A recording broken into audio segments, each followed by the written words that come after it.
할렐루야. 옆에 분하고 인사하겠습니다. 새해 복 많이 받으십시오. 네. 제가 말씀드린 복은 세상의 복이 아니라 영적인 복입니다. 마스크를 쓰신 분이 많군요. 네, 잘하셨습니다. 감기가 유행인데 몸조심 하시기 바랍니다. 오늘 본문 말씀 보겠습니다. 히브리서 10장 21절 22절 말씀 읽어보겠습니다.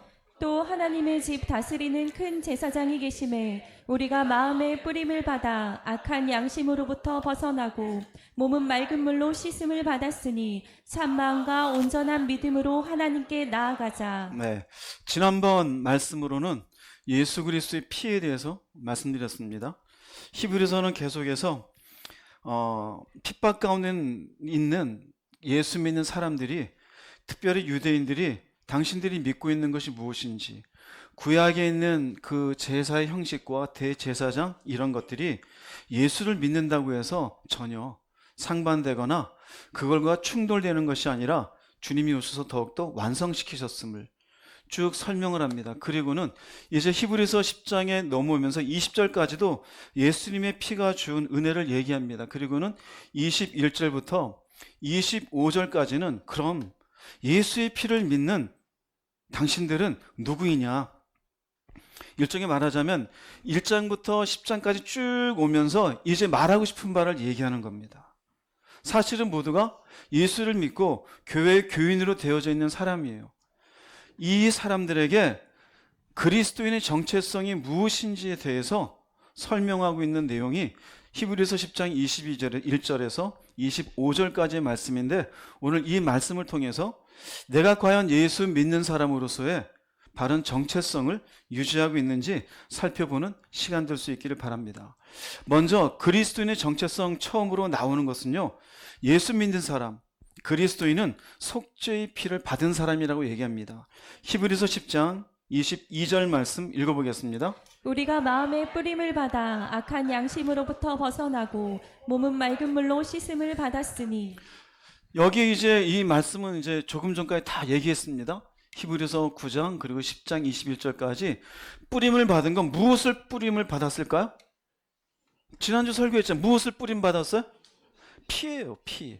그럼 피가 우리에게 뿌려진 것은 실제 피가 뿌려진 거예요? 아니에요. 이게 무슨 의미일까요?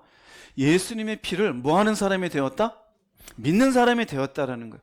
예수님의 피는 어떤 피일까요? 속죄의 피예요. 우리의 죄를 속히 해주는 피예요. 그래서 우리 마음에 뿌림을 받았다는 얘기는 우리는 예수님의 피를 통해 속죄를 받았다는 것을 믿는 사람이 되었다라는 거예요. 이것이 그리스도인의 첫 번째예요.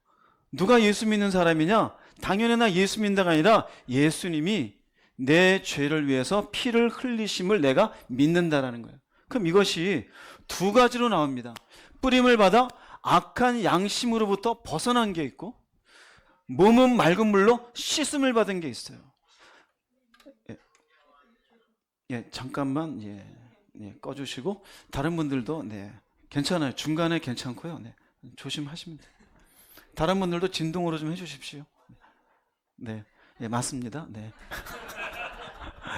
우리가 마음에 예수의 피를 믿는 믿음이 막연하게 입술의 고백이 아니라는 거예요. 두 가지가 있어요. 이걸로 잘 보세요. 첫 번째는 악한 양심으로부터 벗어났대요. 우리가 만약에 여기만 딱 보면 이게 뭔 소린가 할까? 그럼 지난번에 양심에 대해서 얘기했어요, 안 했어요? 얘기했죠. 양심은 우리 의식이에요. 내 나름대로 가지고 있는 판단들이에요. 그런데 내가 예수를 믿으면서 이거 잘못되었구나, 그 마음이 잘못된 걸 깨닫게 되는 거예요. 일종의 우리가 세상 살 때는 거짓말을 많이 해요. 그런데 어떻게 거짓말해요? 나만 하는가? 남들도 다 하는데. 화를 내요. 내가 화내시고 싶어 화내나? 누가 잘못했어요? 저 사람이 잘못했으니까 화를 내지. 세상 사랑. 아니 이 땅 태어나서 나름 세상 즐기고 사는 거지 뭐 꼭 사랑한다고 얘기하나? 돈이라는 거, 이거 얼마나 우리에게 큰 겁니까? 돈 없이 어떻게 살라고? 다 돈이 있어야 살지. 정욕이라는 것, 내 나름대로 태어났으니 웃고 즐기고 사는 게 이게 뭐가 나빠? 이게 뭘까요? 이게 자기의 양심, 의식이에요. 근데 이게 잘못된 줄 몰랐어요. 예수의 피를 내가 믿음으로 받아들이는 순간, 아, 거짓말하는 게 죄였구나. 분노하는 것이 하나님의 의를 이루지 못하는구나. 세상을 사랑하면 하나님의 사랑이 내 안에 있는 게 아니구나. 돈을 사랑하는 것이 일만하게 뿌리였었구나. 정욕이라는 것도 결국 하나님을 향한 것이 아니라 내 욕심을 위한 우상 숭배였었구나. 이걸 깨닫게 되어지니 어떻게 될까요? 이런 모두가 사실은 내 속에 있는 도덕적 판단의 기준이 어떻게 되는 거예요? 바뀌어지는 거예요. 할렐루야? 이게 바뀌어야 돼요. 이게 바뀌어야 돼요. 이게 그리스도를 믿는 사람, 그리스도인의 첫 번째 모습이에요. 악한 양심으로부터 벗어났다. 두 번째는 몸은 맑은 물로 씻었다 그랬죠. 그죠? 그랬어요? 안 그랬어요? 그랬잖아요. 예, 마스크 썼다고 입 닫지 마시고 얘기하세요. 몸은 맑은 물로 씻었대요. 여기에 맑은 물이라는 것은 말씀을 얘기해요. 물과 성령으로 거듭나지 아니하면 하나님 나라에 들어갈 수 없다 그랬어요. 물과 성령, 그 물은 말씀이에요. 즉 이제는 내 마음에 이게 잘못되었구나라는 걸 깨닫게 되어지고 그 속에 무엇이 들어가요? 말씀이 들어가요. 말씀이 들어가서 이제는 내 언어와 행동과 습관을 바꾸는 사람이 된 거예요. 결국 보세요. 그리스도인은 내 마음의 판단의 기준도 바뀌어졌고 내 삶도 바뀌어졌어요. 뭐한 사람일까요? 회개한 사람이에요. 회개하다는 마음은 말씀은 마음을 바꾸다는 첫 번째 의미도 있고 두 번째는 돌아서다라는 말씀도 있어요. 즉 내 마음도 바뀌어졌고 내 삶도 바뀌어진 것을 의미해요. 히브리서에서 말씀하고 있는 그리스도인이 누구인가? 나는 예수의 속죄를 믿는다. 그 입술의 고백으로 끝나는 게 아니에요.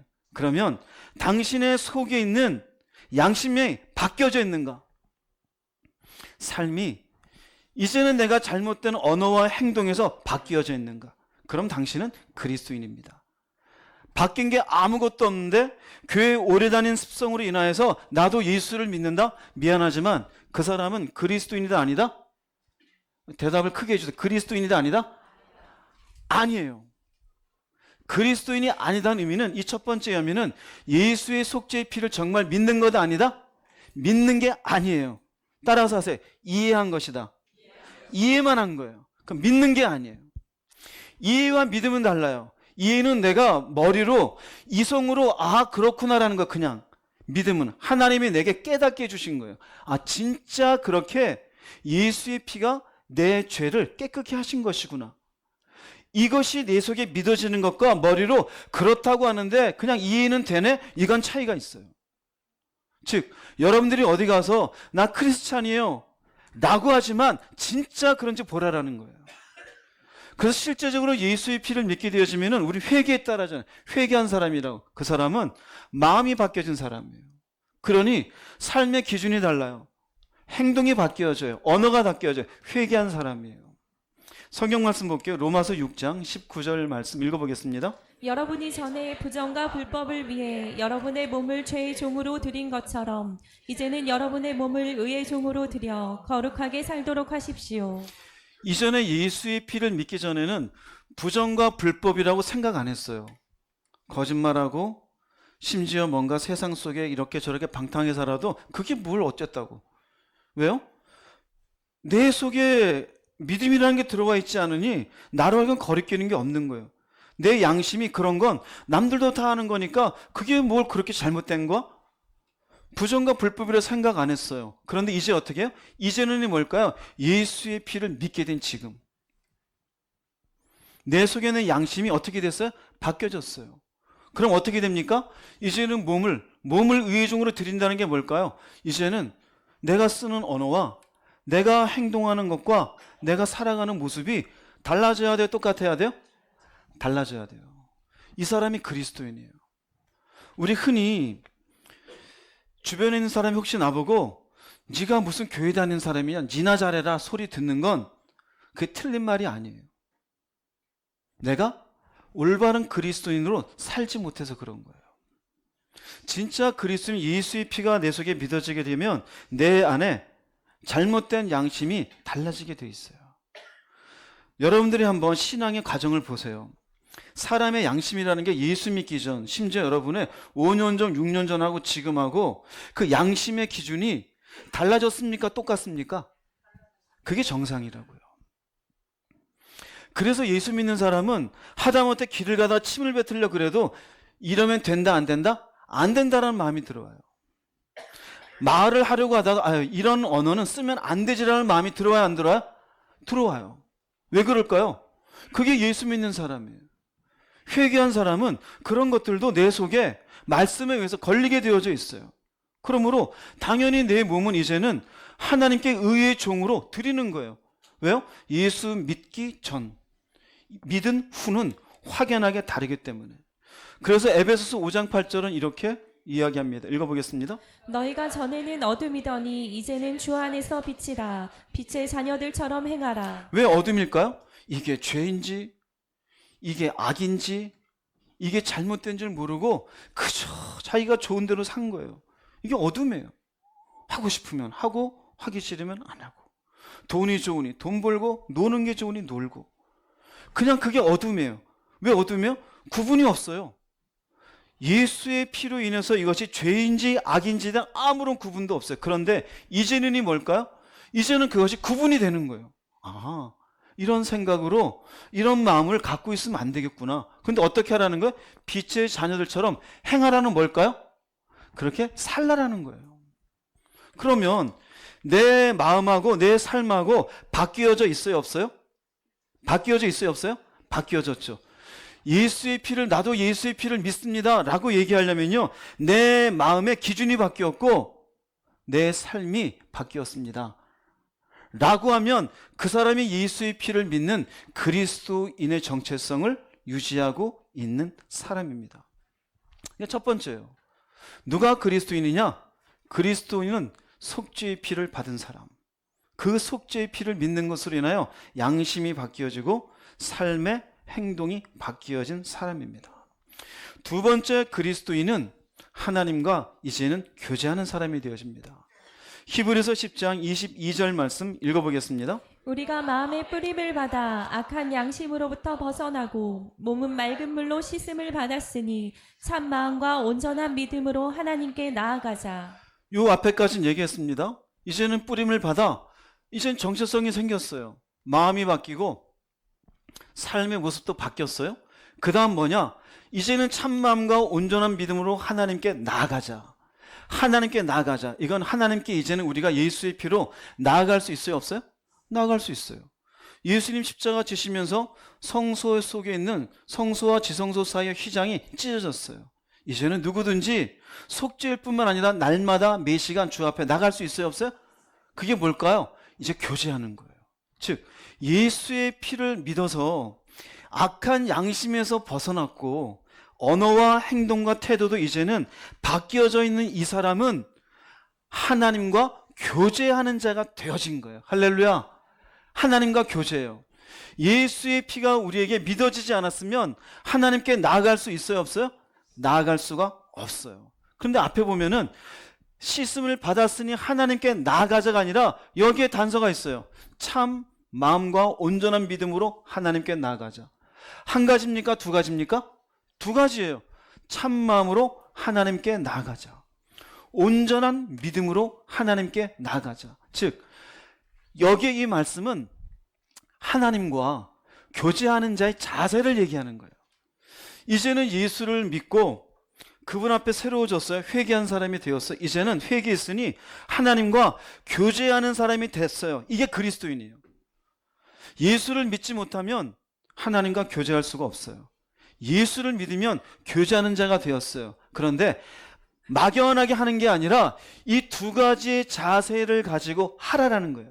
이 두 가지의 자세로 교제하는 사람이 그리스도인이라고 히브리서에는 얘기하고 있어요. 먼저는 참마음으로 하나님께 나아가자. 참마음으로 하나님께 나아가자. 근데 앞에 참이라는 말이 있어요. 알레티노스라는 말인데 진짜 순수의 의미예요. 그냥 우리가 요 참자 빼고 마음으로 하나님께 나아가자 해도 되잖아요. 요한복음은 그렇게 얘기해요. 예배하는 자는 신령과 진정으로. 거기에도 신령과 진정으로 그럴 때 그 속에 마음으로라고 표현할 수 있어요. 근데 여기는 참자가 들어있어요. 왜 이렇게 표현할까요? 참 마음은 예수의 피를 믿고 회개할 때 순수한 마음이에요. 조금 전에 얘기했죠? 그리스도인은 내 마음이 바뀌었어요? 안 바뀌었어요? 바뀌었죠. 깨끗해졌잖아요. 회개했잖아요. 삶도 바뀌었어요? 안 바뀌었어요? 바뀌었죠. 그 상태의 순수한 마음이에요. 즉 자신의 생각과 감정과 의지가 정결한 상태를 가지고 하나님과 뭐하는 자가 되라?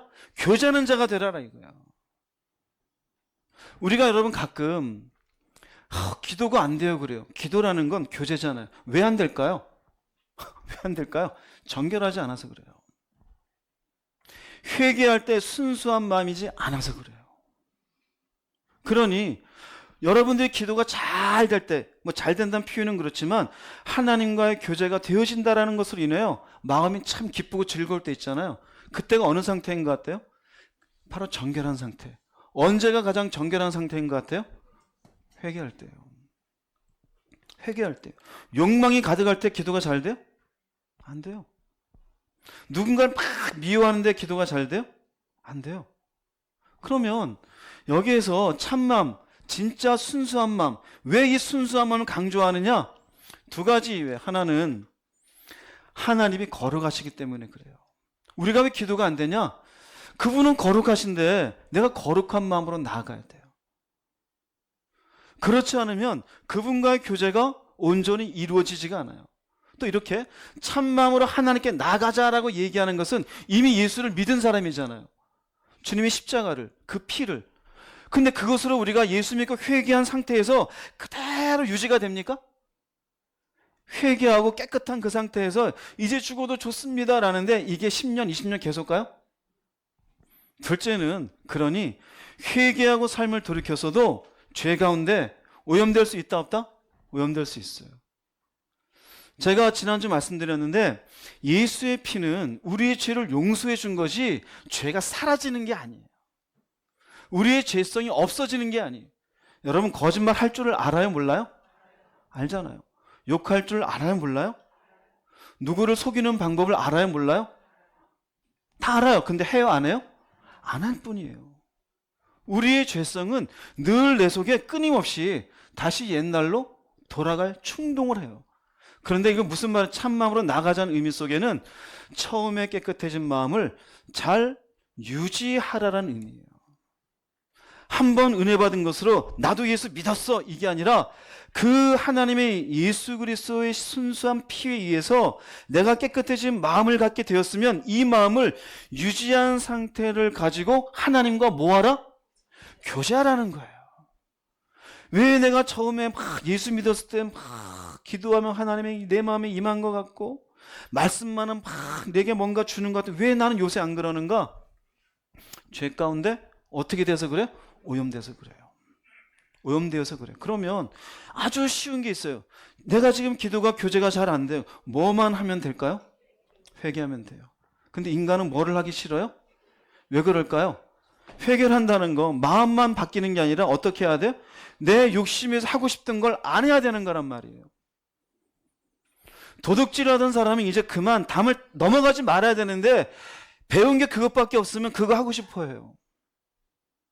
화가 많은 사람은 나랑 기분 나쁜 사람이 있으면 여전히 내가 이걸 풀어야 되는데 참자니 미치겠는 거예요. 그러니 회개하는 건 아는데 회개가 안 돼요. 돈 좋아하는 사람은 돈 가지고 써야 되는데 돈을 사랑하지 말라니 미치겠는 거예요. 그러니 회개를 안 해요. 어떻게 할까요? 교회만 왔다 갔다 하고 여전히 기도의 자리는 앉아 있어요. 그러니 온전한 교제가 될까요? 안 될까요? 돼요? 안 돼요? 안 돼요. 그러니 그 사람은 10분 앉아 있다가 시간 보고 시간 되게 안 가네 일어나는 거예요. 기도하는 것은 그저 형식이 되어지고 그분과 교제하라는 것은 뭐 사람들 알아서 하겠지 나는 모르겠다. 그럼 어떻게 될까요? 그분과의 교제는 없는 사람이 되어져요. 여러분들에게 물어볼게요. 하나님이 우리에게 기도하라라고 한 것은 하나님을 위해서일까요? 기도하는 사람을 위해서일까요? 나를 위해서예요.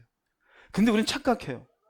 기도하러 오면서 그분을 위해서 하는 줄로 알아요. 아니에요. 나를 위해서예요. 나를 위해서. 그분이 뭐가 아쉬워서 우리에게 기도하라 그러겠어요. 인간이 아쉬울 게 많으니 너는 기도하여 나와 교제하여 너의 아쉬운 인생 속에 내가 공급하는 은혜를 받으라는 거예요. 그렇게 될 수 있도록 예수께서 피 흘려 주셨고 믿음을 허락해 주었고 양심을 바꿔 주었고 삶을 터닝해 주신 거예요. 그러면 이제는 참 마음으로 하나님과 교제하는 자가 되라라고 말씀하는 거예요. 베드로전서 1장 15절 16절 읽어보겠습니다. 여러분을 불러주신 하나님께서 거룩하신 것처럼 여러분도 모든 행동에 거룩한 사람이 되십시오. 성경에도 내가 거룩하니 너희도 거룩하도록 하여라 하고 말씀하셨습니다. 이건 구약과 신약의 동일된 말씀이에요. 이스라엘 백성들에게도 주었던 말씀이에요. 거룩이라는 건 나누는 거예요. 내가 회개한 건 세상과 구분되어서 사는 거잖아요. 이 자체가 거룩이에요. 근데 어느 순간 예수의 피로 깨끗하게 해주었는데 다시 세상 가운데 더러워졌어요. 거룩이 될까 안 될까요? 아니잖아요. 그럼 교제가 될까요 안 될까요? 안 돼요. 안 돼요. 그러니 이런 분에게는 왜 나는 응답이 없을까? 왜 하나님의 인도를 못 받을까? 왜 기도하면 난 왜 이렇게 답답할까? 따라서 하십시오. 회개하라. 회개하라는 사인이에요. 어려운 거 아니에요. 복잡한 거 하나도 없어요. 너의 마음을 돌이키고 너의 삶을 돌이켜서 다시 나를 바라봐라. 그럼 내가 너하고 뭐 해주겠다? 교제해주겠다. 이해되시겠습니까? 그래서 히브리서에는 이제는 교제하는 자가 되었는데 참 마음이라고 강조하고 있는 겁니다. 두 번째 교제할 때는 온전한 믿음으로 하나님과 교제하라 그래요. 온전한 믿음으로. 믿음은 믿음인데 왜 온전함을 얘기할까? 이 의미는 하나는 하나님이 내 삶을 인도하시고 하나님의 말씀은 진실하다는 것을 뭐하고? 믿고 교제하는 거예요. 믿고 교제하는 것. 또 하나는 우리의 삶은 늘상 힘든 게 있어요 없어요? 끝없어요. 끝없어요. 대통령이 되면 고민이 없을까요? 지금 고민이 많으실 겁니다. 그죠? 굉장한 고민이 있을 거예요. 국회의원 되면 고민이 없을까요? 지금 고민들이 많을 겁니다. 재벌은 고민이 없을까요? 25년도에 경제가 힘들다는데 얼마나 많은 고민이 있겠어요. 평범한 우리들은 많은 고민이 있어요.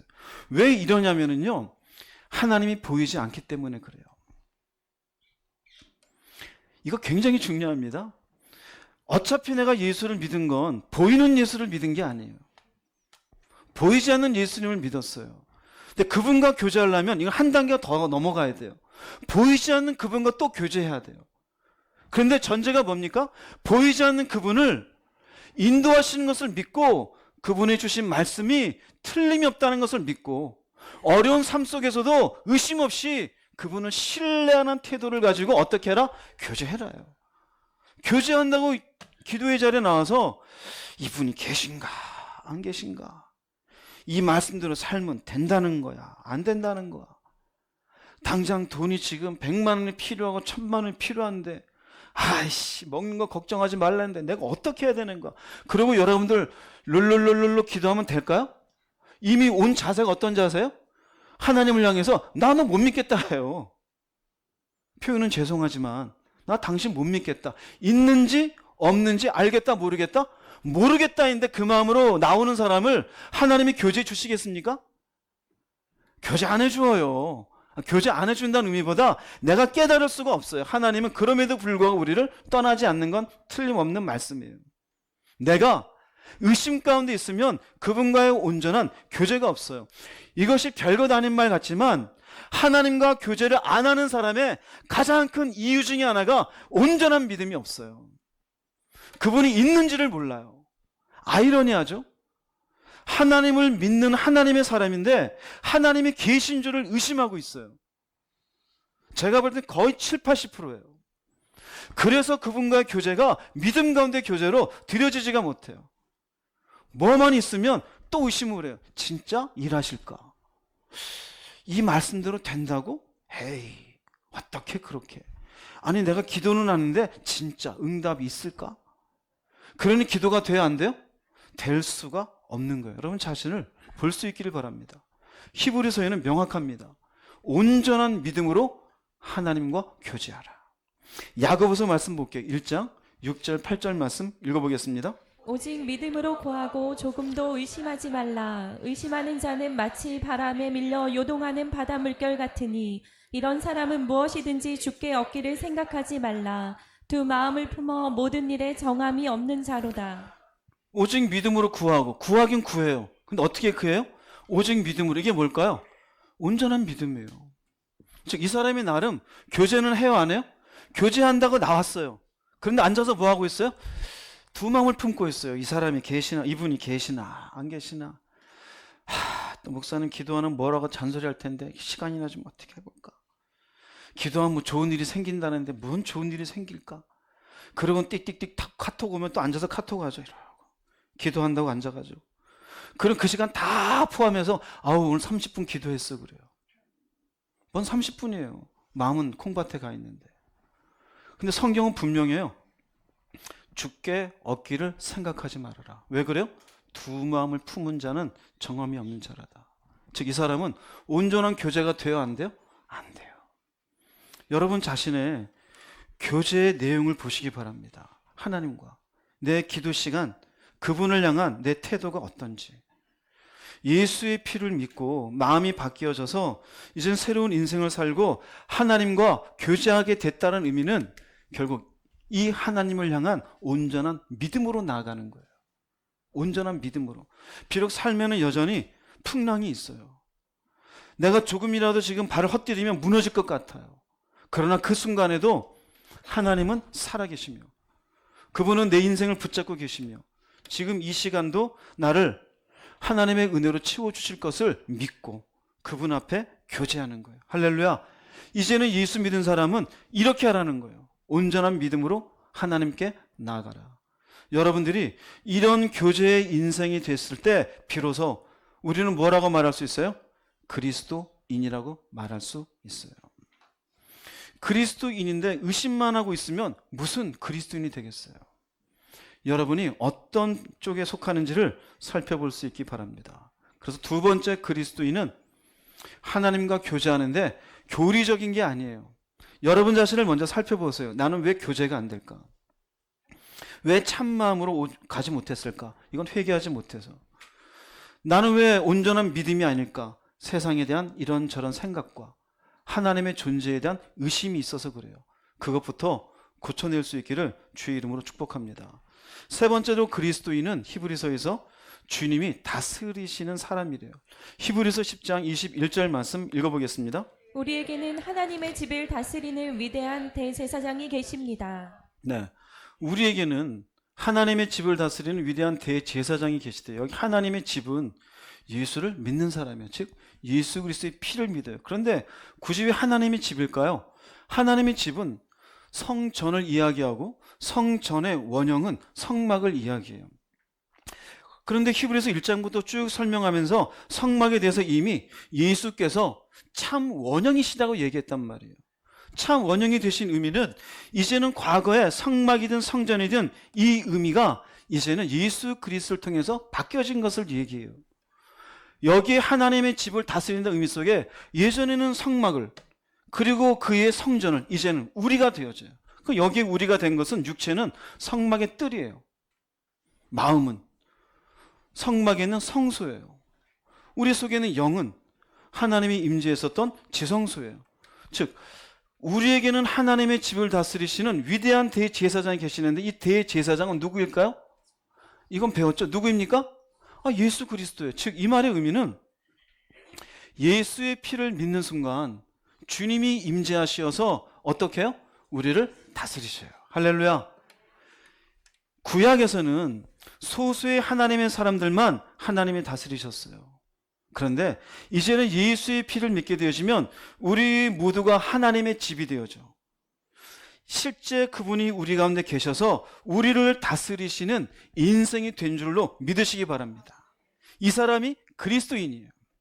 히브리서 3장 6절 말씀 읽어보겠습니다. 그리스도는 하나님의 집을 맡은 아들로서 그와 같이 하셨으니 우리가 소망의 확신과 자랑을 끝까지 굳게 잡고 있으면 우리는 그의 집이라. 네, 우리가 소망의 확신과 자랑 끝까지 굳게 잡고 있으면 예수를 믿은 사람이에요. 그럼 우리가 누구의 집이에요? 그분의 집이에요. 그리스도가.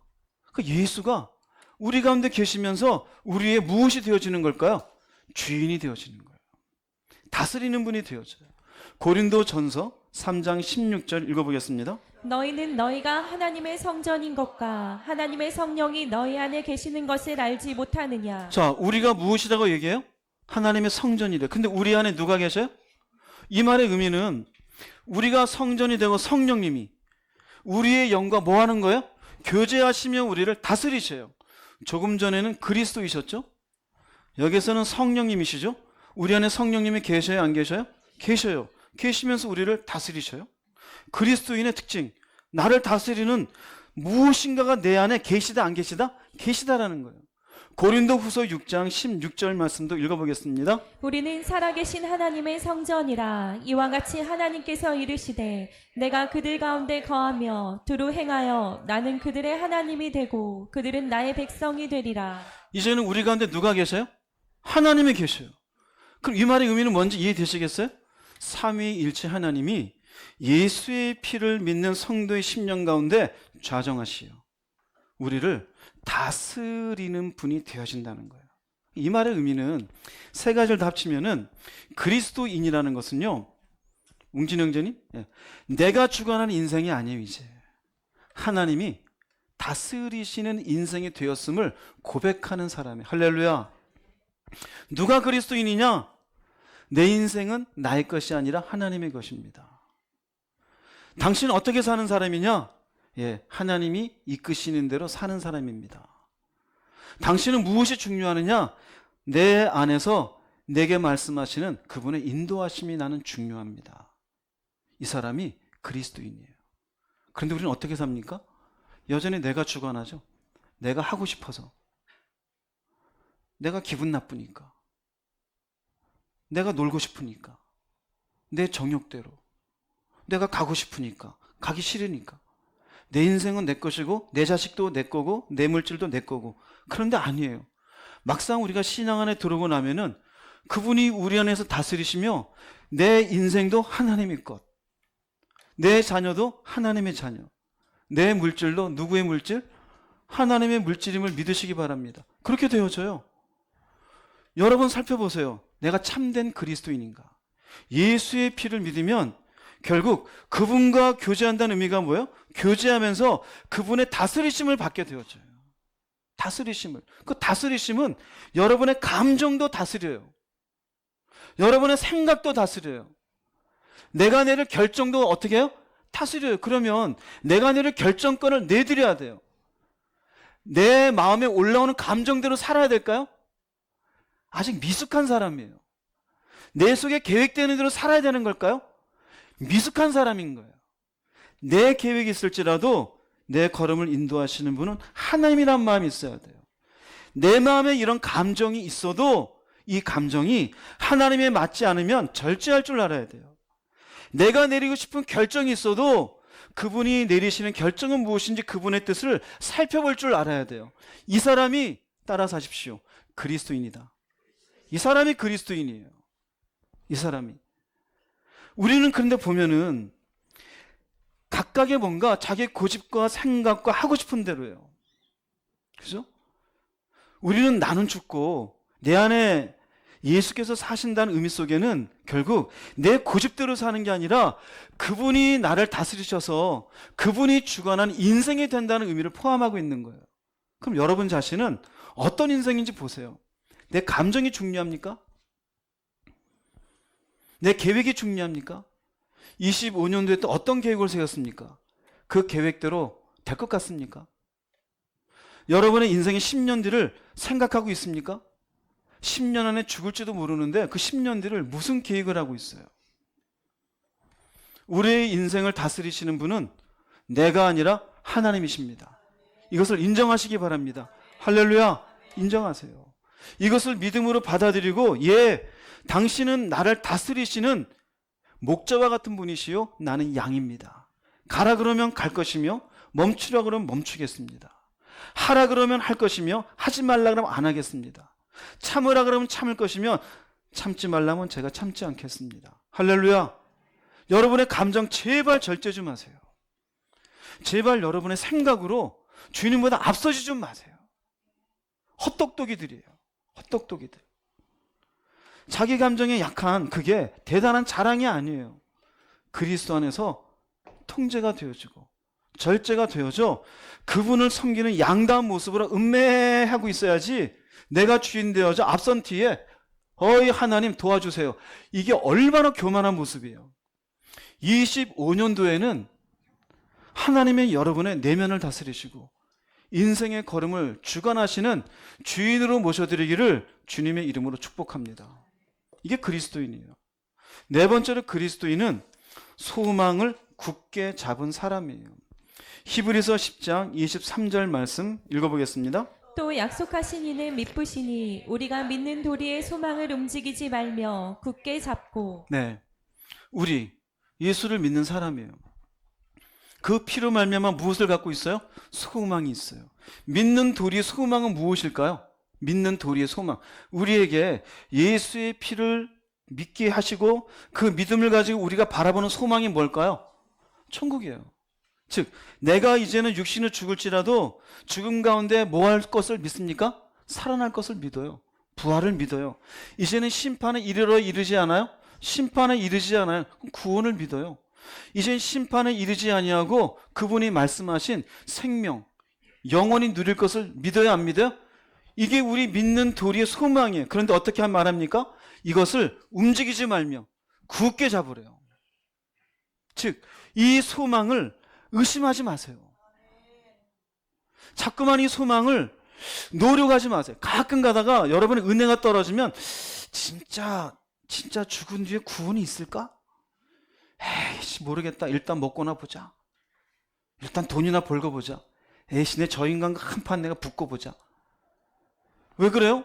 이 소망이 분명하지 않으면요, 굳게 잡지 않으면요, 결국 방향을 잃어버려요. 왼쪽으로 가든지 오른쪽으로 가든지 인생의 방향을 잃어버리고 딴 길로 가게 되어져요. 자기가 생각하는 인생의 방향으로, 자기가 원하는 걸로 하게 되어져요. 왜 이 말씀을 히브리서에 써있을까요? 생각해 보세요. 히브리서 계속 말씀드리잖아요. 히브리서를 읽고 있는 이 사람들은 편안함 가운데 읽고 있습니까? 어려움 가운데 읽고 있습니까? 어려움 가운데 있다 그랬죠. 네로 황제에 의해서 핍박이 있다 그랬잖아요. 그럼 핍박이 있고 어려움이 있을 때 저 소망 붙잡고 안 붙잡고 차이가 있을까 없을까요? 있어요. 인생이 편안할 땐 몰라요. 인생이 어려울 때 중요해요. 어려울 때 중요해요. 즉 이 말은 현재는 로마의 핍박 속에 있지만 미래의 소망을 품고 뭐 하지 말아라? 흔들리지 말아라 이거예요. 특별히 로마에서 예수 믿는 기독교인들을 죽을 때 기록에 나와져 있어요. 너 예수 믿어 안 믿어? 믿는다 그러면 그 앞에 죽여요. 심지어 아들하고 어머니하고 둘을 잡아요. 아들을 이렇게 화형대 위에 세워요.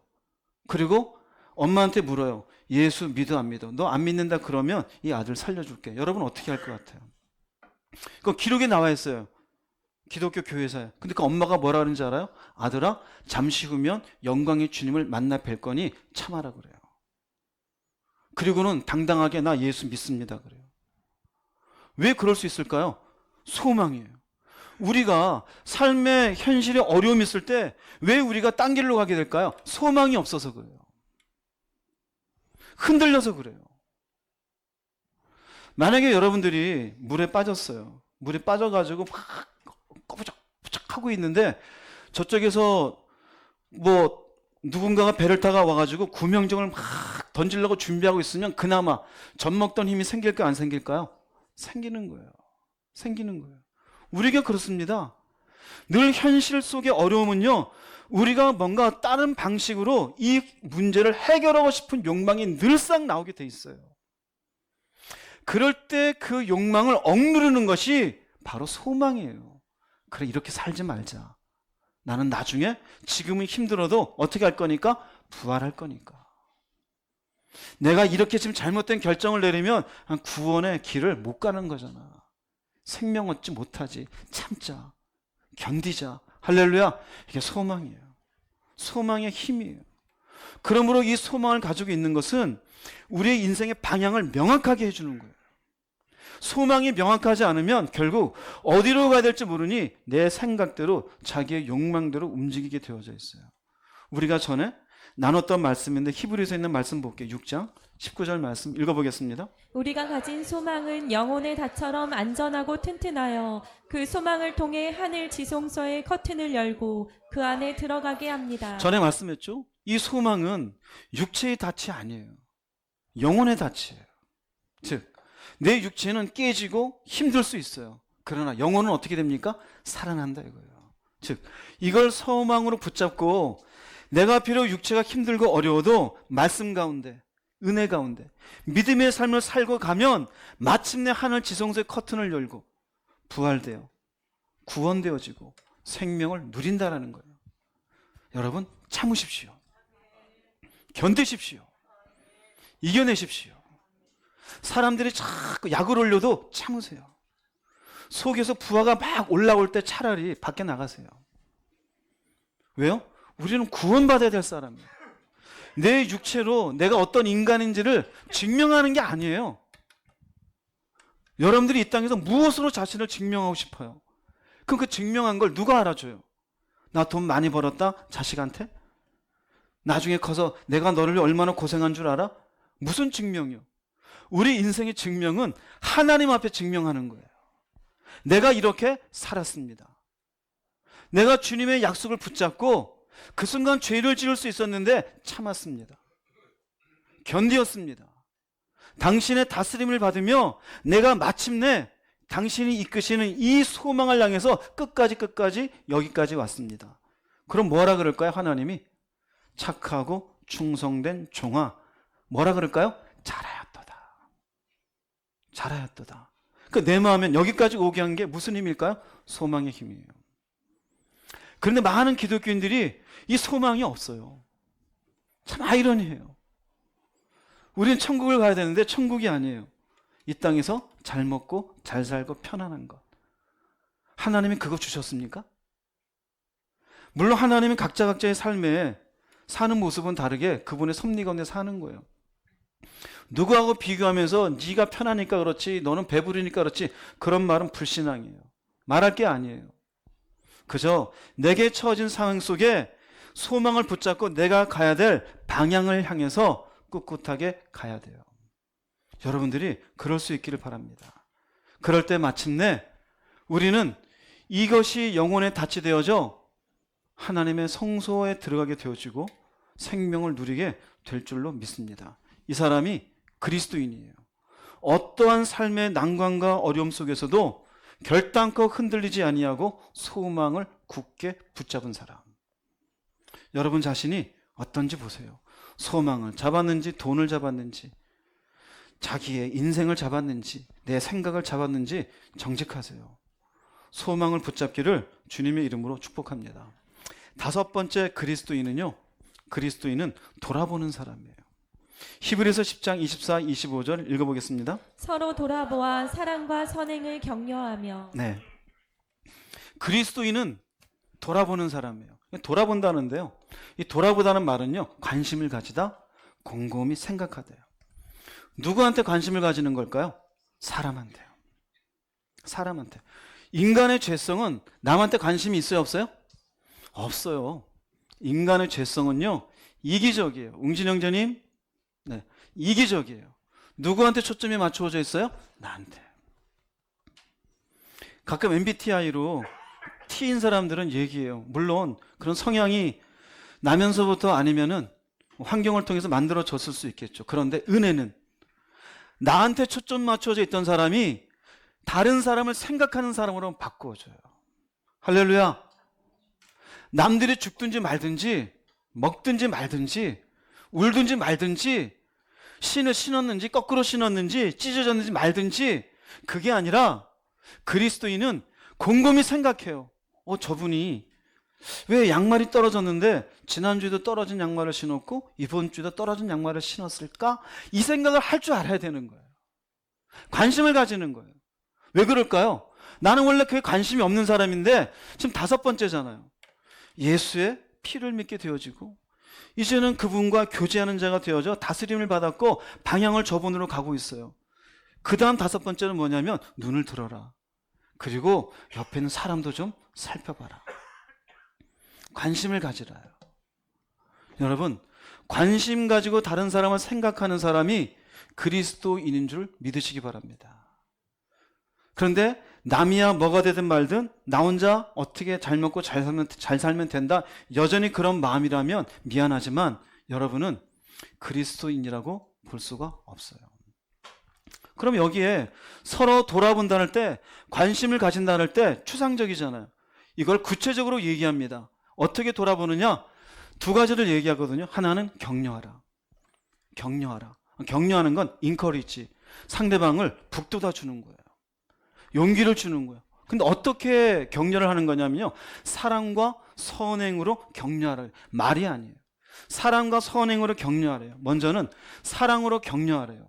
사랑으로 격려하라. 이 말씀의 의미는요, 예수께서 베푸신 사랑을 품고 다른 사람을 돌보라는 거예요. 그 말의 의미는 나한테 잘못한 사람을 주님의 사랑을 품고 용서해 주는 게 격려하는 거예요.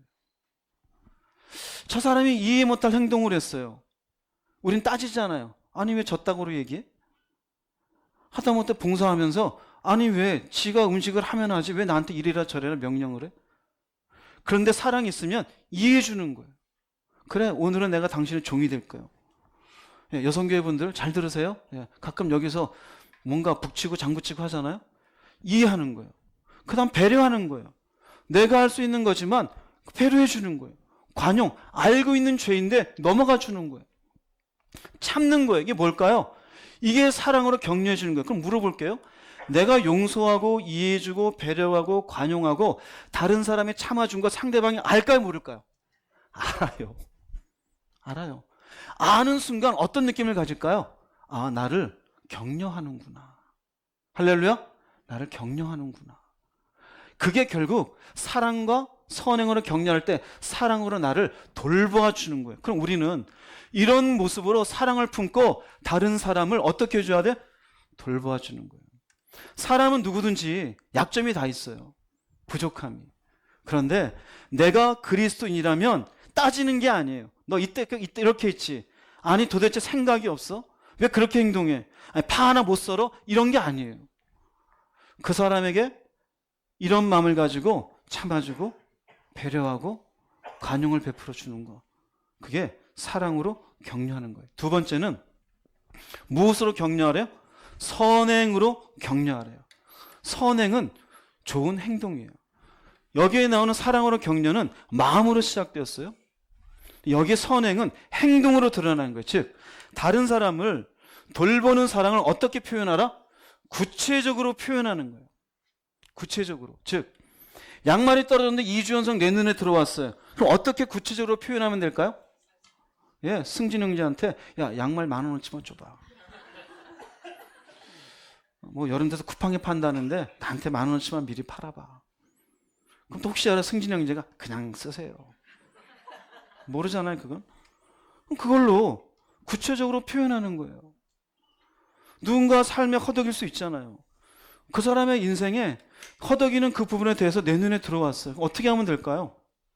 구체적으로 단돈 10만 원이라도 식사하는데 보태 쓰세요. 그게 구체적으로 표현하는 거예요. 말로 힘들죠? 그거 아무 도움이 아니다 이거예요. 그리스도인은 구체적으로 표현하는 거예요. 즉 좌절하기 쉬운 공동체의 일원에게 잘 들으세요. 믿음으로 살 용기와 소망을 잃지 않게 하는 거예요. 결국 그 사람이 내게 느껴야 되는 것은 하나님의 사랑이어야 되는 거예요. 하나님의 사랑. 그 사랑으로 말미암아 다시 한번 그런 사랑으로 내가 격려를 받으면서 또다시 방향을 정해서 흔들리지 않고 앞으로 갈 수 있도록 해주는 거예요. 그래서 그리스도인은 사랑과 선행으로 격려하는 사람이 그리스도인인 줄 믿으시기 바랍니다. 여기에서 지혜롭게 해야 될 것이 있습니다. 사랑으로 격려하라고 할 때 지혜롭게 해야 될 하나는 뭐냐면요, 인간의 죄성 때문에 그래요. 내가 저 사람의 어려움을 보고 도와주었어요. 근데 이 사람이 어느 날 나만을 의존해요. 그럼 어떻게 될까요? 이 사람이 하나님을 신뢰하지 않고 사람을 신뢰하는 사람으로 바꾸는 거예요. 그럴 경우에는 어떻게 될까요? 지혜롭게 멈출 줄 알아야 돼요. 나도 모르게 그 사람이 내가 도와주는 걸 의존하는 순간 내가 뭐가 될까요? 내가 하나님이 되어져요. 그 상대방이 믿음으로 살아가게 하는 게 아니라 우상을 붙잡고 살아가게 만드는 거예요. 그럴 때에는 선행으로 격려하는 게 맞다 안 맞다? 안 맞아요. 멈추어야 돼요. 또 하나가 있습니다. 우리가 이렇게 그리스도인으로서 이런 마음을 가지고 살아가는 것을 이용하는 사람들이 있어요. 자신의 어려움과 문제를 호소를 해요. 자꾸 호소를 하면서 여기에 100만 원, 여기에 100만 원, 여기에 100만 원. 자신의 삶의 규모는 조금도 줄이지 않아요. 이게 뭘까요? 이 사람에게 계속 도와주게 되어지면, 이 말씀만 가지고 계속 도와주게 되어지면 믿음으로 못 살게 되어져요. 어떤 마음이 될까요? 성경에는 있는 바를 어떤 줄로 알라? 족한 줄로 알라. 우리는 부족해도 때로는 높은 데 처할 줄도 알고 낮은 데 처할 줄도 알아요. 물질을 사랑하라 사랑하지 말라? 사랑하지 말라 그랬죠. 그런데 결국 자신은 자기가 쓰던 규모가 10이었으면 10에서 부족한 걸 사람들의 선한 마음을 사용해서 자꾸 채우려고 그래요. 9가 되는 만족이 없고 8이 되는 만족이 없는 거예요. 이건 도와주면 도움이 될까 안 될까요? 도움이 돼야 안 돼요? 안 돼요. 그래서 은혜 받은 사람의 마음을 이용해서 자신의 어려움을 호소만 하는 사람이 있어요. 자기는 그 부족함에 믿음 가운데 살려고 하지 않고, 그럴 경우에는 도와주면 된다 안 된다? 안 돼요. 그 사람이 오히려 말씀에 어긋난 믿음으로 살지 못하게 만들도록 내가 도와주는 사람이 되어져요. 그러니 내가 은혜된 마음으로 남에게 사랑과 선행으로 격려한다고 해서 무조건 하는 게 아니에요. 따라서 하십시오. 지혜롭게 해야 한다. 지혜롭게 해야 돼요. 내가 일정한 도움이 있었을 때, 선행으로 격려했을 때 이 공동체의 일원이 믿음으로 살아갈 용기를 얻을 정도, 내가 우상이 되지 않는 자리에 내가 도와주는 정도, 저 사람이 부족하고 어려운 가운데도 하나님만을 신뢰하며 그 어려움 속에 살아갈 수 있도록 내가 어느 정도만 해주는 거지, 계속 그 욕심을 채워주는 건 선행으로 격려하는 것에 맞지 않는 거예요. 이해되시겠죠? 이 두 가지 외에는 가능한 우리 주변인 사람들에게 그리스도인이라면 서로 돌보는 모습 속에 사랑과 선행으로 격려하는 것이 돌보는 것이에요. 여러분들이 이렇게 되기 바랍니다. 빌립보서 2장 3절 4절 읽어보겠습니다. 아무 일에든지 다툼이나 허영으로 하지 말고 오직 겸손한 마음으로 각각 자기보다 남을 낮게 여기고 각각 자기 일을 돌볼 뿐더러 또한 각각 다른 사람들의 일을 돌보아 나의 기쁨을 충만하게 하라. 예, 기독교인이에요. 남에게 관심이 있어요. 내 것만 다 해놓고 끝났어, 네 인생 살아가 아니에요. 각각 자기 일을 돌볼 뿐더러 다른 사람들 일. 그러니 교회 공동체 안에서도 내가 알게 뭐야, 저 집 사람이 저렇게 살든 말든 저걸로 울든 말든 내가 알게 뭐야, 오늘 예배 드렸으니 그냥 가자. 아니에요. 나의 기쁨을 충만하게 하라. 누가 기뻐하실까요? 하나님이 기뻐하셔요. 사랑과 선행으로 격려할 때. 갈라디아서 6장 2절 말씀 읽어보겠습니다. 너희가 짐을 서로 지라 그리하여 그리스도의 법을 성취하라. 상대방이 무거운 짐을 지고 있으면 내가 조금 더 도와주는 거예요. 그 사람이 말씀에서 벗어나지 않도록, 믿음의 길에서 흩어지지 않도록, 그렇게 돼서 그리스도의 법이 뭐겠습니까? 구원을 성취하는 인생이 될 수 있도록 내가 약간의 도움을 줄 수 있으면 그 짐을 지게 되어지는 거예요. 그래서 그리스도인은 남을 돌본다는 먼저 시작점은 다른 사람에게 관심을 가지는 사람이 되어야 돼요. 여러분 서로 관심을 가지시기 바랍니다. 사랑과 선행으로 격려하시기 바랍니다. 이게 첫 번째, 격려하는 거, 사랑과 선행으로. 두 번째, 남을 돌본다 그럴 때는 힘쓰는 거예요. 어디에 힘쓰냐면 모이기를 힘쓰라 그래요. 모이기를 힘쓴다는 의미 속에는 다른 사람과 함께 하라는 거예요. 어떻게 보면 이게 이 현대 시대에 굉장히 어려운 말이에요. 얼마나 개인주의화 돼 있습니까? 나 바빠, 이러면 할 말 없잖아요. 나 시간 없어. 아유, 굳이 뭐 그때 그 시간에 뭐하러 모여? 하기 싫어. 근데 성경은 아닌 거예요. 모이라는 거예요. 히브리서 10장 25절 말씀 읽어보겠습니다. 어떤 사람들의 습관과 같이 모이기를 중단하지 말고 서로 격려하여 주님이 오실 날이 가까울수록 더욱 모이는 일에 힘씁시다. 더욱 모이는 일에 힘쓰라 그럽니까? 해쳐라 그럽니까? 힘쓰라 그래요. 모이는 일에 힘써야 되기. 모임은 누구의 모임일까요? 그리스도인들의 모임이에요. 그리스도인들의 모임. 세상에 나가서 하는 뭐 놀고 먹는 모임이 아니에요. 그럼 어떤 얘기를 할까요? 신앙의 얘기를 하겠죠. 서로의 생활을 돌아보게 되겠죠. 얘기를 해야 이 사람이 양말에 빵꾸가 났는지 가정에 무슨 일인지 알 거 아니에요. 그럼 얘기가 없으면 아무 문제 없는 것 같아요. 그런 모임을 가지고 서로에게 관심을 가지고 돌아보는 거예요. 또 그리스도인은 서로 교제하는 것으로서 신앙이 강화가 되어져요. 내 믿음을 유지할 수 있는 유익이 있어요. 아, 이 사람이 이렇게 사는구나. 아, 이렇게 기도하는구나. 아, 이렇게 하나님 말씀을 보는구나. 이것으로 서로가 서로에게 좋은 영향을 주게 되어져요. 그러니 모이라는 거예요. 이게 그리스도인의 모습이에요. 이 시대에 모이라 그러면 무조건 손사래 흔들어요. 그 사람은 그리스도인이 아니에요. 그러면 여기 말씀 보세요. 어떤 사람들의 습관이래. 모이기를 중단하는 게. 습관이래. 모자만 나오면 모내기도 싫어해. 모자만 나면 모자도 안 쓰려고 그래. 도대체 모이자 그러면 습관이에요. 습관. 자, 일성 여성교회 그러면 뭐가 사라지고 없어.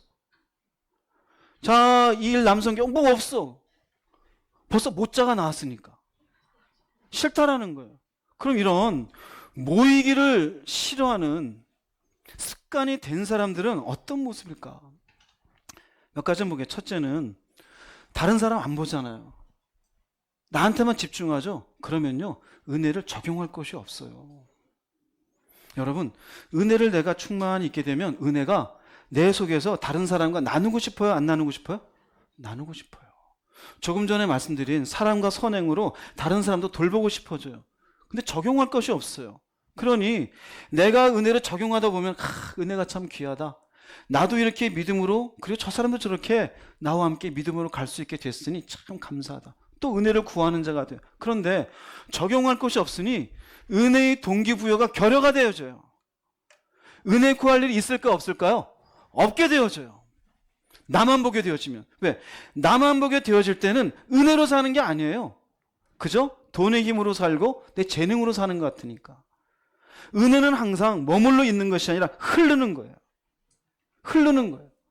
남편에게, 아내에게, 자녀에게 이 말씀에서는 공동체 안에서 누군가에게 흘러가는 거예요. 적용이 돼야 은혜의 동기부여가 있어요. 그런데 적용이 안 되면 은혜의 동기부여가 없으니 교제의 자리가 약화될 수밖에 없습니다.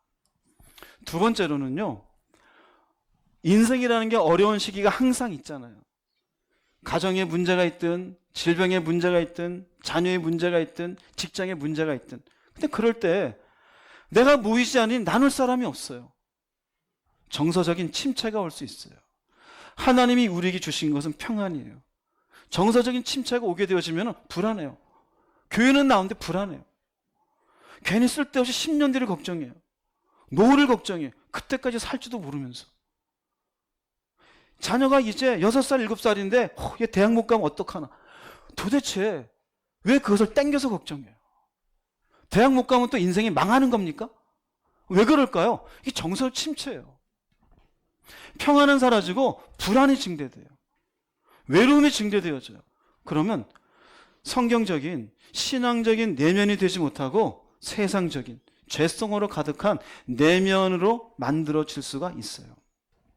세 번째는요, 서로에게 신앙을 격려하고 받지 못해요. 신앙을 믿음으로 주고받지 못하니 영적으로 고립이 될 수 있어요. 스스로. 그러니 신앙 성장의 기회가 감소가 되어져요. 이걸로 인해서 신앙이 정체돼요. 신앙이 정체되어서 자기 스스로가 왜 나는 이렇게 믿음으로 살지 못할까 그래요. 우리는 서로가 서로의 신앙을 보면서 나도 저렇게 하면 되겠구나. 저분은 저런 것들을 하나님 앞에 내려놓으셨네. 나도 그렇게 가야지. 근데 그렇게 못하니 고립이 돼요. 스스로 정체가 되어져서 어느 순간 점점 메마른 심령이 되어져요. 그 다음 네 번째는요, 서로의 신앙을 나누며 나를 살펴야 될 거 아니에요? 살필 기회를 갖지 못해요. 나를 못 살펴요. 즉 신앙의 객관성이 결여가 되어져요.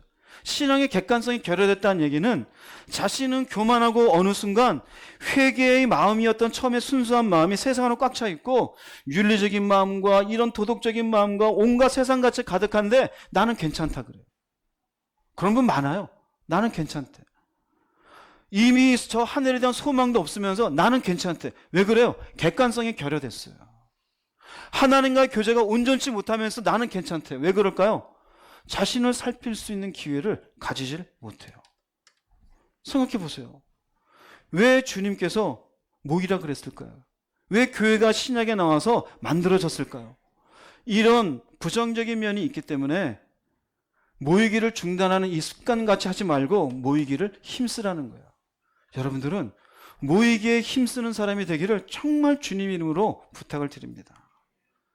영적으로는요, 제발 독립군이 되지 마세요. 할렐루야. 독립군이 되지 마시고 연합군이 되십시오. 함께 하십시오.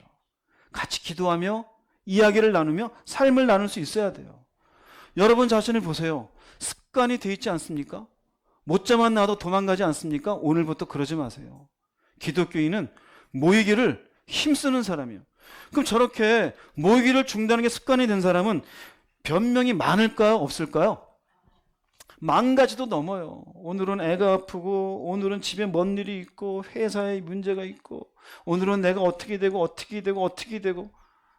근데 1년 쭉 지나가 보면 알아요. 이런 모습 속에 어느 것 하나는 있을 겁니다. 여러분, 모이기에 힘쓰는 사람이 되기를 주의 이름으로 축복합니다. 그래서 모이기에 힘쓰는 이 과정을 통해 서로 돌보는 것이에요. 먹고 놀자는 게 아니에요. 특별히 교회 안에서 이렇게 모일 때 제가 간혹 강조하는데 절대로 개 같은 거 하지 마세요. 신앙에 도움이 되어지고 믿음으로 살아갈 수 있도록 서로 성장이 되어지고 서로에게 격려가 되기 위해서 모이는 거지, 그 돈 가지고 그 모임 가운데 신앙이 아니라 야 우리 1,000만 원 모아가지고 하자. 여러분 개하지 마세요. 개하는 게 발견되면 제가 조용하게 교회 내보내겠습니다. 절대로 개하지 마세요. 저는 개하는 모습으로 기존 교회에서 깨지는 케이스를 많이 봤어요. 결국 그 개 깨지면서 서로 욕하고 그것 때문에 교회 떠나가고 믿음 파산되는 케이스를 여러 봤습니다. 특별히 1여선교회, 2여선교회, 3여선교회 남자는 안 해요. 희한하죠? 남자가 개하는 걸 본 적이 없어요. 여자들이 해요. 또 이런 말하면 몰래 또 목사님 하면 큰일 나. 예, 반말은 누가 들어요? 쥐가 듣고 남말은 새가 듣죠. 어느 날 제 귀에 흘러 들어와요. 그때 제가 조용히 얘기할 겁니다. 나가세요. 다른 사람에게 아무 유익 없습니다. 여러분, 왜 모이라 그러느냐? 돈 모아서 잘 살자가 아니에요. 서로에게 좋은 신앙의 유익이 되기 위해서. 그 유익으로 우리가 소망하는 저 천국에 서로 격려해서 잘 가기 위해서 하는 거예요. 절대 개 같은 거 하지 마시기를 주 이름으로 부탁합니다. 그 다음 말씀 보겠습니다. 마태복음 18장 20절 말씀 보겠습니다. 두세 사람이 내 이름으로 모인 곳에는 나도 그들 중에 있느니라. 주님 하신 말씀이에요. 즉 공동체의 모임이 신앙생활에 얼마나 중요한지 강조하시는 말씀이에요. 2명이라도 같은 그리스도인끼리 찻집에 앉아서 그래 하나님이 이렇게 하셨고 이번에 이런 문제가 있었는데 기도했더니 하나님 했더라. 이런 게 우리의 신앙생활에 얼마나 중요한지를 얘기해 준 거예요. 나도 그 2사람 중에 나도 함께한다. 그러니 모여서 하나님 안에서 신앙의 유익을 위해서 서로 교제하는 것 내가 얼마든지 너희들의 모임을 기뻐하노라. 그런 말씀이에요. 사도행전 2장 42절 말씀 읽어보겠습니다. 그들이 사도의 가르침을 받아 서로 교제하고 떡을 떼며 오로지 기도하기를 힘쓰니라. 초대교회의 모습이에요. 초대교회의 핵심은 서로 모여서 신앙의 유익을 나누는 것이에요. 이 시대는 흩어지는 시대야. 개인주의예요. 그러나 성경은 아니에요. 하나님 안에서 하나가 되는 거예요. 가능한 모이기에 힘쓰십시오. 신앙의 유익을 나누는 하나님의 사람들이 되기를 주의 이름으로 축복합니다. 이렇게 5번째는 우리가 서로 돌아보아라고 할 때 모이는 것 이것 자체가 돌아보는 게 되어져요. 여러분들도 개인적인 사정도 있고 이런저런 마음의 핑계거리도 있겠지만 모임 속에 힘쓰는 하나님의 사람이 되기를 주의 이름으로 축복합니다. 이렇게 5가지가 히브리서 10장에 나오는 21절부터 25절까지 나오는 그리스도인의 정체성이에요. 그리스도인은 예수의 피를 믿어서 회개한 사람. 그리스도인은 이제는 회개하고 하나님과 교제하는 사람. 교제하게 되었으니 이제는 하나님이 나를 다스리는 사람. 그 다스림을 통하여 하나님을 향한 소망을 마음에 굳게 붙잡은 사람. 이제는 그런 마음을 가지고 누구를 돌아봐요? 사람을 돌아봐요. 이 5가지가 여러분에게 어떻게 해당되는지 보십시오. 이 5가지를 잘 생각하셔서 하나님 앞에 올바른 그리스도인의 모습을 하나씩 갖춰가는 여러분 모두가 되기를 주의 이름으로 축복합니다. 결론을 내리겠습니다. 신명기 33장 29절 말씀 읽어보겠습니다. 이스라엘이여 너는 행복한 사람이로다. 여호와의 구원을 너같이 얻은 백성이 누구냐? 그는 너를 돕는 방패시요 내 영광의 칼이시로다. 무엇이 행복일까요? 여호와의 구원을 얻은 게 행복이에요. 세상에서는 돈 많이 번 게 행복이래요. 오늘 그리스도인에 대해서 얘기했어요. 그리스도인은 환경과 관계없이 행복한 사람인 줄로 믿습니다. 왜요? 예수의 피를 믿고 이제는 우리에게 구원의 소망을 향해 가잖아요. 삶은 끊임없이 파도처럼 문제가 일어나요. 질병의 문제, 남편의 문제, 자녀의 문제, 직장의 문제, 피곤함의 문제, 갈등의 문제 끝이 없어요. 그 문제를 내가 주님 안에서 예수의 피를 믿게 되어져 구원을 향해서 가고 있는 존재임을 깨달으시고 끝까지 여러분 저 하나님 앞에 당도되기를 힘쓸 수 있기를 바랍니다. 할렐루야. 참된 그리스도인이 되기 위한 오늘의 말씀이 여러분의 마음판에 잘 새겨지기를 주의 이름으로 축복합니다. 기도하시겠습니다.